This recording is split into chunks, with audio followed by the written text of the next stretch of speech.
कि इस आदमी ने मुर्गियां पालते पालते एक सफेद मोर पाल लिया। ये मोर बिल्कुल उसकी परछाई जैसा है, आदमी जहां भी जाता है ये उसके पीछे पीछे चल देता है।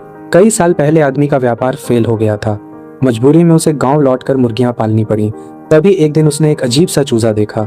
वह चूजा पूरी तरह सफेद था, यहाँ तक कि उसकी आंखों की पलकें भी सफेद थीं। लेकिन उस समय उसने ज्यादा ध्यान नहीं दिया और उसे सामान्य चूजे की तरह पालने लगा। धीरे धीरे वही चूजा बड़ा होकर एक सफेद मोर बन गया। आपको बता दें कि मोर पक्षियों का राजा माना जाता है और सफेद मोर तो सैकड़ों साल में एक बार देखने को मिलता है। अगर किसी को सफेद मोर का पंख फैलाना देखने का मौका मिल जाए तो इसे किस्मत और प्यार का प्रतीक माना जाता है। भले ही लोग इसे एक दुर्लभ पक्षी मानते हों, लेकिन मोर की नजरों में सिर्फ वही आदमी है। वह जहाँ भी जाता है मोर उसके पीछे पीछे चलता है और कोई दूसरा उसे छू भी नहीं सकता। जैसे ही आदमी दौड़ता है मोर भी उसके पीछे दौड़ पड़ता है। अगर आदमी एक पल के लिए भी नजरों से ओझल हो जाए तो मोर बेचैन होकर उसे ढूंढने लगता है। भले ही लोग इसे एक दुर्लभ पक्षी मानते हों, लेकिन मोर की नजरों में सिर्फ वही आदमी है। वह जहां भी जाता है मोर उसके पीछे पीछे चलता है और कोई दूसरा उसे छू भी नहीं सकता।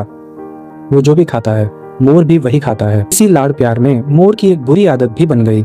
जैसे ही उसे मांस दिखता है वह खुद को रोक नहीं पाता और तुरंत खाने के लिए लपक पड़ता है। उसकी एक और आदत है, वह सिर्फ मांस खाता है, सब्जियां नहीं।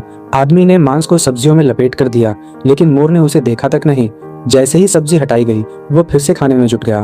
पेट भरने के बाद वो शांति से आदमी के पास लेटकर सो जाता है। उसकी जिंदगी बहुत आरामदायक है। यहाँ तक कि आदमी की बेटी भी कहती है कि उसके पिता मोर को उससे ज्यादा प्यार करते हैं। आदमी भी इसे मानता है। वो कहता है कि उसने मोर को अपनी छोटी बेटी की तरह माना है। उसे लगता है कि मोर ही उसकी किस्मत बदल कर लाया है, वरना वो व्यापार में असफलता से कभी उबर नहीं पाता। सफेद मोर की वजह से ही उसकी जिंदगी में बदलाव आया, इसलिए वो उसका हमेशा ख्याल रखेगा।